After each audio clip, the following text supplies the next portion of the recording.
उत्तर प्रदेश की सियासत में इस वक्त एक नया और बेहद सनसनीखेज चैप्टर खुल चुका है। दिल्ली से लेकर लखनऊ तक की राजनीतिक गलियारों में सिर्फ एक ही चर्चा है, क्या समाजवादी पार्टी के अंदर कोई बहुत बड़ा खेला होने वाला है। एक तरफ बीजेपी और उसके सहयोगियों का दावा है कि सपा के जहाज में एक बड़ा छेद हो चुका है और 25 से 26 सांसद पाला बदलने की कगार पर हैं। वहीं दूसरी तरफ अखिलेश यादव इस पूरे नैरेटिव को खारिज करते हुए साल 2027 के सिंहासन के लिए डबल तैयारी का दम भर रहे हैं।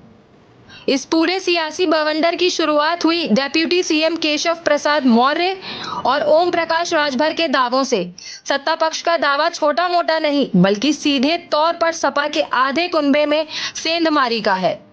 दावा किया जा रहा है कि सपा के 2 दर्जन से ज्यादा सांसद अखिलेश यादव के फैसलों और पार्टी की अंदरूनी राजनीति से नाखुश हैं।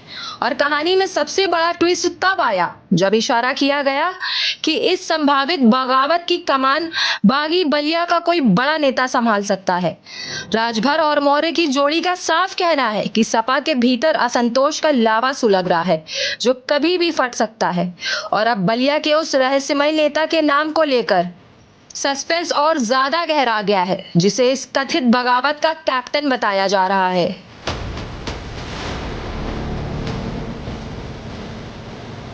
चलेगा। सपा में तो अभी 25-26 सांसद टूटने को तैयार बैठे, हम लोग तोड़ ही नहीं रहे हैं। हम लोग तो 27 में जानते हुए अपने आप ही टूट के चले जाएंगे। समाजवादी पार्टी का संचालन श्री अखिलेश यादव के गलियारे में नहीं जाएगा।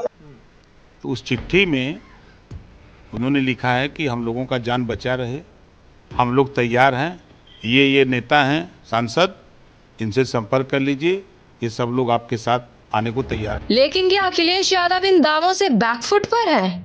सपा सुप्रीमो ने बीजेपी के इस माइंड गेम पर ऐसा पलटवार किया है जिसने लखनऊ से दिल्ली तक हलचल तेज कर दी है।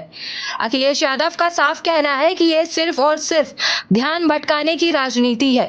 सपा कमजोर नहीं हुई है बल्कि वो साल 2027 के विधानसभा चुनाव के लिए डबल तैयारी में जुटी है। अखिलेश यादव का गणित बिल्कुल साफ है।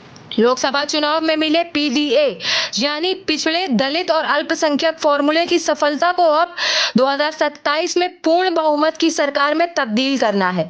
सपा कैंप का कहना है कि जिसके पास जनता का जनादेश हो उसे ऐसी अफवाहों से कोई फर्क नहीं पड़ता है। समाजवादी पार्टी के कई विधायक, एमएलसी, राज्यसभा उन्होंने तोड़े थे। क्या स्वार्थ रहा होगा, क्या लालच रहा हो, क्या डर रहा होगा, और लालच दे करके, डरा करके वो कुछ भी कहे जाने वाले लोग, जो डर जाएगा वो अपना दल छोड़ के चला जाएगा। अगर बीजेपी से मुकाबला करना है तो बहादुर लोगों की टीम होनी चाहिए। आखिर इस पूरे खेल में बागी बलिया का जिक्र क्यों आया? राजनीतिक विश्लेषकों की माने तो पूर्वांचल की राजनीति में बलिया हमेशा से सत्ता के उलटफेर का केंद्र रहा है। लेकिन अब सवाल यह है कि बीजेपी जानबूझकर सपा के भीतर क्षेत्रीय और जातीय संतुलन को बिगाड़ने के लिए ऐसा बयान दे रही है या फिर वाकई पर्दे के पीछे कोई खिचड़ी पक रही है। और दूसरी तरफ सपा के रणनीतिकारों का दावा है कि लोकसभा चुनाव में ऐतिहासिक जीत के बाद उनके सभी सांसद पूरी तरह एकजुट हैं और कोई भी अखिलेश यादव का साथ छोड़ने का जोखिम नहीं उठाएगा, बल्कि उल्टा सपा का दावा है कि बीजेपी के अपने कई विधायक और नेता उनके संपर्क में हैं। कुल मिलाकर उत्तर प्रदेश की राजनीति इस समय बेहद दिलचस्प मोड़ पर आ खड़ी हुई है। एक तरफ जहां सत्ता पक्ष सपा के भीतर बगावत की स्क्रिप्ट लिखने का दावा कर रहा है, तो वहीं अखिलेश यादव अपनी डबल तैयारी के सत्ता के गलियारों को नापने का दम भर रहे हैं। क्या केशव प्रसाद मौर्य और राजभर के दावों में वाकई कोई दम है या फिर ये सिर्फ 2027 की जंग से पहले विपक्ष का मनोबल तोड़ने की एक राजनीतिक चाल है? और बागी बलिया का वो नेता कौन है, इसका सस्पेंस कब खुलेगा?